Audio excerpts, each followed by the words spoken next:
Good morning, students. How are you all?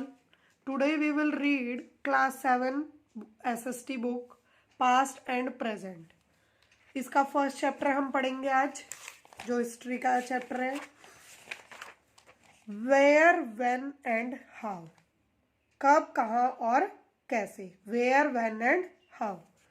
इस चैप्टर को हम बिल्कुल लाइन बाय लाइन ब्रीफली पढ़ेंगे ताकि आप लोगों को इजीली समझ में आए। फिर भी अगर किसी को कोई डाउट रहता है तो वो कमेंट सेक्शन में कमेंट करके हमसे डाउट क्लियर कर सकता है। तो आज शुरू करते हैं हम हमारा यूनिट 1 का चैप्टर नंबर 1।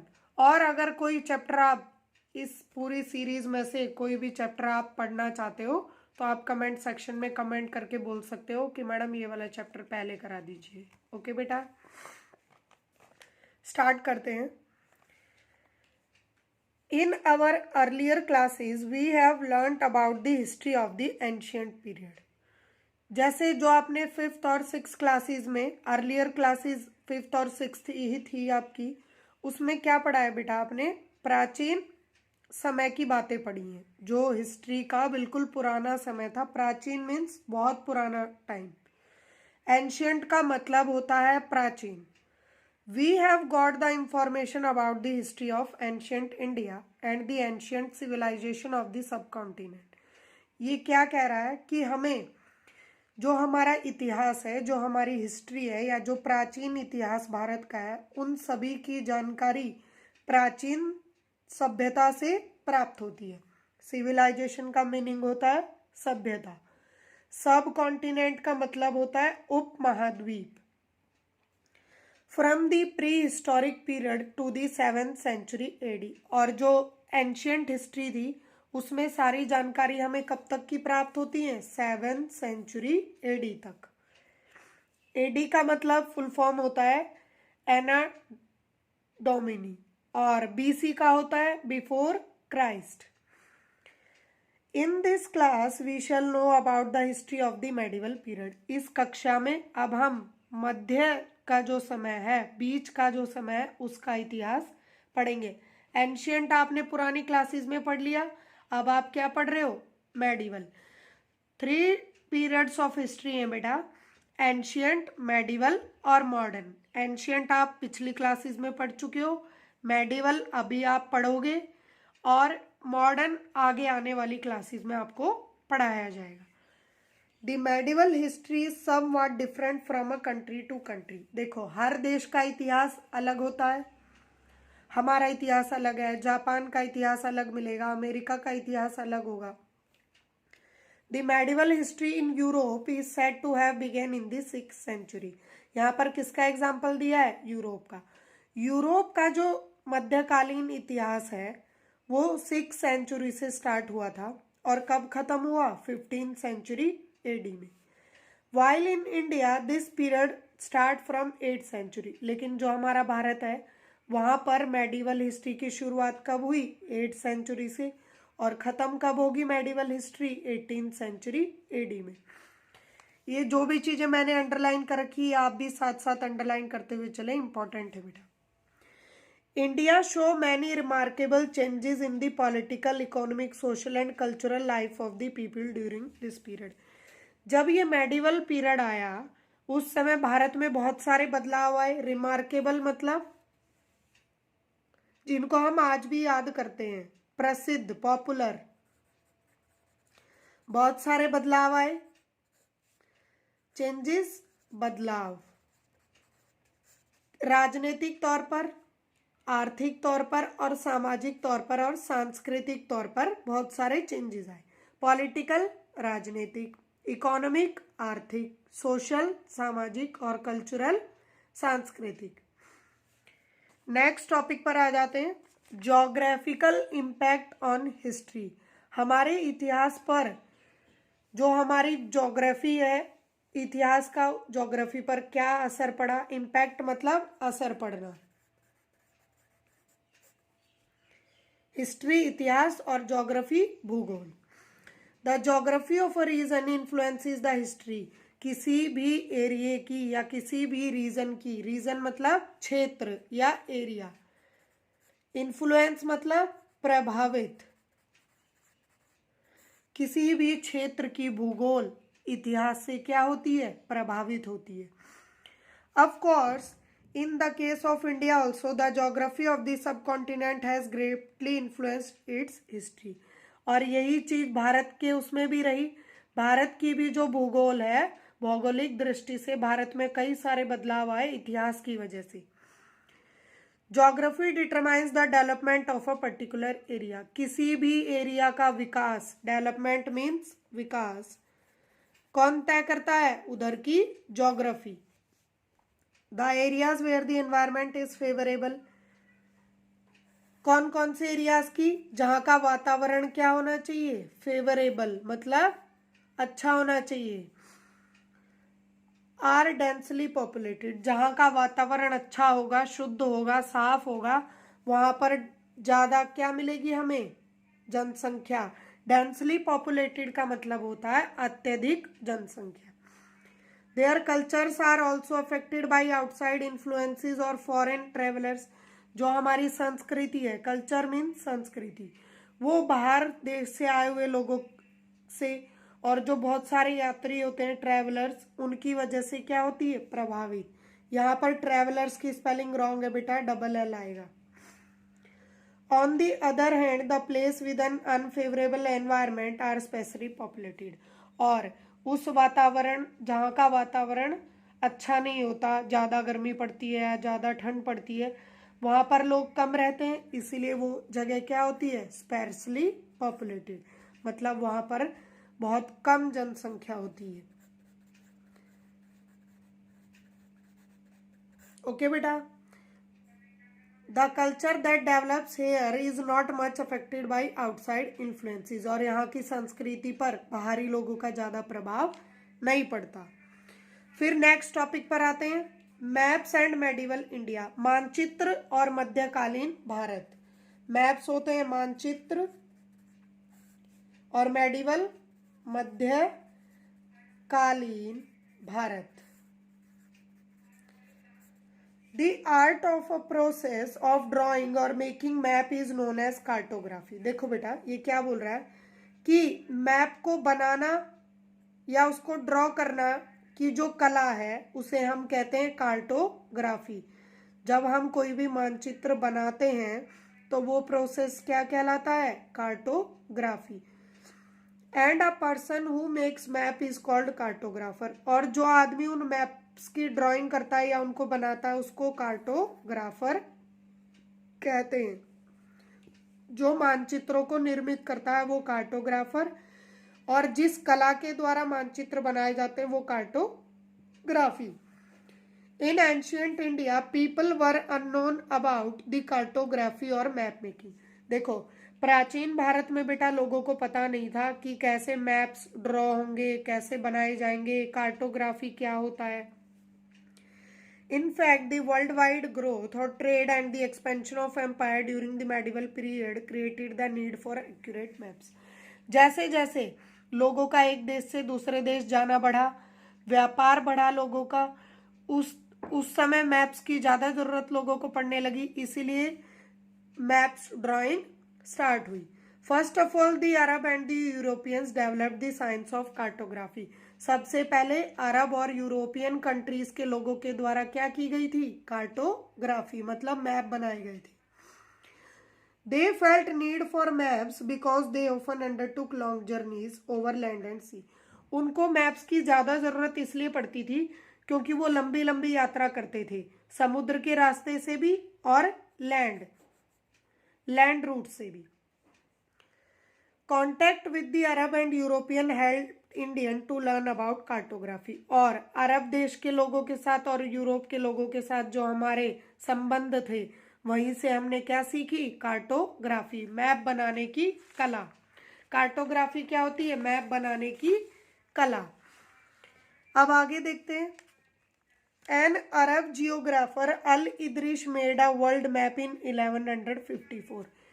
एक अरब जियोग्राफर था जिसका नाम था अल इदरिश। उसने सबसे पहले मैप कब बनाया था, 1154 में। Map 1 is a part of his world map that show a detail of the Indian subcontinent.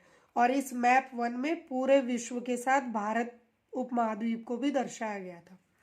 Map 2 was made by a French cartographer in the 1720, और जो मैप 2 बनाया गया वो 1720 में एक फ्रेंच कार्टोग्राफर थे, उनके द्वारा बनाया गया था।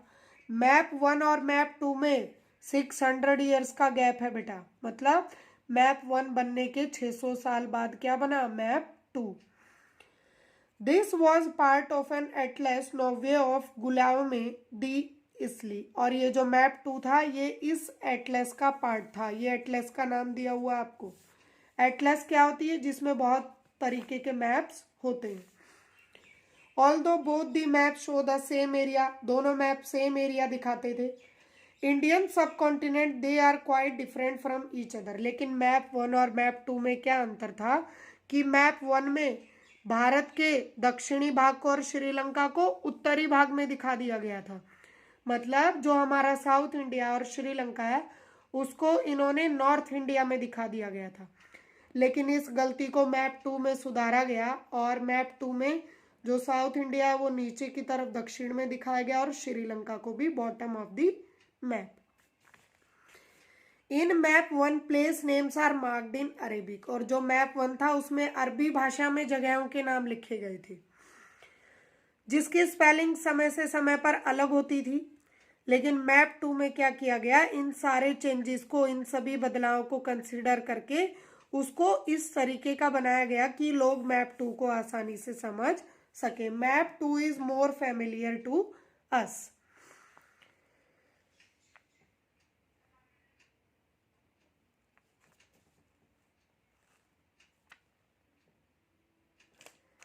In this way, we find that the cartography in these two period different from each other. इस प्रकार से हमें पता चलता है कि दोनों समय की 600 साल पहले की और उसके बाद की जो कार्टोग्राफी थी उसमें भी बहुत सारे अंतर थे। That is why while studying document, map and text from the past, historian takes into account the context in which that particular information was produced. आज भी अगर इतिहास का कोई मैप किसी इतिहासकार को पढ़ना पड़ता है तो वो उस समय में पहले जाकर के देखता है कि कौन सी जगह कहाँ पर लोकेटेड थी, पूरी जानकारी उसके बारे में प्राप्त करता है। इससे नेक्स्ट टॉपिक पे आते हैं बेटा, changing names of the sub continent. महाद्वीपों के, उप महाद्वीपों के नामों में बदलाव। जो उप महाद्वीप थे उनके नामों में क्या क्या बदलाव आए वो यहाँ पर देखते हैं। Historical records exist in many languages, जितने भी हमारे प्राचीन रिकॉर्ड हैं वो सब अलग अलग भाषाओं में लिखे गए हैं। But we observe that these languages have changed over the year, लेकिन हमने क्या महसूस किया कि ये जो भाषाएं हैं ये लंबे समय से बदलती आ रही हैं। For example medieval Persian is very different from modern Persian. जैसे कि क्या एग्जाम्पल दिया है, जो प्राचीन मध्यकालीन पर्शियन भाषा थी, पर्शियन एक लैंग्वेज है, वो आज की आधुनिक पर्शियन से बहुत ज़्यादा उसमें अंतर पाया जाता है। डिफरेंस मतलब अंतर, मॉडर्न मतलब आधुनिक, मेडिवल मतलब मध्यकालीन, और पर्शियन एक लैंग्वेज है। These changes have occurred not only in respect of grammar and vocabulary but in the meaning of word also. ऐसा नहीं है कि भाषा में सिर्फ ग्रामेटिकली या फिर शब्दों की स्पेलिंग में ही अंतर पाया गया है, कुछ शब्द ऐसे हैं जिनका मतलब भी अलग पाया जाता है। For example the meaning of term Hindustan, जैसे हम एक एग्जाम्पल के थ्रू समझते हैं। हिंदुस्तान एक शब्द है लेकिन अलग अलग सेंचुरीज में इसको अलग अलग तरीके से यूज किया गया है। एग्जाम्पल के साथ समझते हैं, देखो। In the 13th century, Minaz-e Shiraz, a Persian writer and historian, meant Hindustan as the area of Punjab and Haryana and the lands between Ganga and Yamuna। ये क्या बोल रहा है बेटा, 13वीं सदी में मिनाज शिराज नाम का एक आदमी था जो एक पर्शियन भाषा का लेखक था और एक इतिहासकार था। उसने हिंदुस्तान का मतलब क्या समझा था कि जो एरिया, जो क्षेत्र पंजाब और हरियाणा या गंगा और यमुना नदी के बीच का क्षेत्र है वो क्या कहलाएगा, हिंदुस्तान। इसीलिए उसने इस शब्द का यूज दिल्ली सल्तनत के एरियाज को किया। दिल्ली सल्तनत के एरियाज को क्या कहा गया उसने? हिंदुस्तान। कौन कहता है? मिनाजे शिराज, जो एक पर्शियन राइटर था। आगे देखते हैं और लोगों ने हिंदुस्तान टर्म को कैसे यूज किया है अलग अलग। While in the early 16th century, Babur used Hindustan to describe the geography, the fauna and the culture of the inhabitants of the subcontinent. और ये बोल रहा है 16वीं सदी में बाबर ने हिंदुस्तान शब्द का यूज जो भारत के उपमहाद्वीप में रहने वाले लोग थे उन लोगों के लिए किया था। Aamir Khusro 14th century poet used the term Hind in the similar way। और एक आमिर खुसरो नाम का 14वीं सदी में एक कवि हुआ, उसने हिंद शब्द का यूज भी इसी तरीके से किया था। It did not have the political meaning, यहाँ पर उसका कोई भी राजनीतिक अर्थ नहीं था। लेकिन आज हम हिंदुस्तान से क्या समझते हैं? But today we understand Hindustan as the modern nation state. लेकिन आज हम हिंदुस्तान को एक क्या समझते हैं? एक समृद्ध आधुनिक राष्ट्र देश। The term does carry the political and national meaning. और यहाँ पर इस शब्द का राजनीतिक और राष्ट्रीय मीनिंग दोनों है। पॉलिटिकल मतलब राजनीतिक, नेशनल मतलब राष्ट्रीय। अब तक तो हमने बात की हिंदुस्तान शब्द की कि कैसे कैसे समय के अनुसार इसको अलग अलग लोगों के द्वारा अलग अलग मीनिंग्स के थ्रू इस्तेमाल किया गया। अब हम एक शब्द और सुनते हैं जो होता है फॉरेनर। द टर्म फॉरेनर, इसका प्राचीन काल में अलग मतलब था और आज के समय में अलग मतलब है। क्या मीनिंग था देखते हैं बेटा। Similarly the term foreigner had different meaning from what it has today. आज जो फॉरेनर का मतलब है इतिहास में अलग था। It is use today to mean someone who is not in an Indian. In Indian की जगह एन इंडियन आएगा। आज हम फॉरेनर का मतलब क्या समझते हैं? फॉरेनर का मीनिंग होता है वो लोग जो इस देश के वासी नहीं है। लेकिन मेडिवल पीरियड में फॉरेनर का मतलब क्या होता था? A stranger who is not familiar with the villagers और टाउन ड्वेलर्स। उस समय फॉरेनर उन लोगों को कहा जाता था जो उस गांव के लोगों को जानते पहचानते या उनसे फैमिलियर नहीं थे। टाउन ड्वेलर्स मतलब आसपास के एरिया में रहने वाले लोग। ही और she was not part of a given village. और वो उस गांव का हिस्सा नहीं हुआ करते थे या उस समाज का या उस संस्कृति का हिस्सा नहीं होते थे। मतलब कहीं और से आकर वहां बस जाते थे, उनको फॉरेनर कहा जाता था। Notably 2 person living in a same village और town were not foreigners to each other. लेकिन एक गांव में या एक कस्बे में रहने वाले लोग एक दूसरे के लिए फॉरेनर नहीं हो सकते। Even they had different caste और रिलीजन, चाहे वो फिर धर्म या जाति के आधार पर अलग ही क्यों ना हो, तो हम उनको क्या नहीं कह सकते? फॉरेनर्स नहीं कह सकते। फॉरेनर का मीनिंग होता है विदेशी,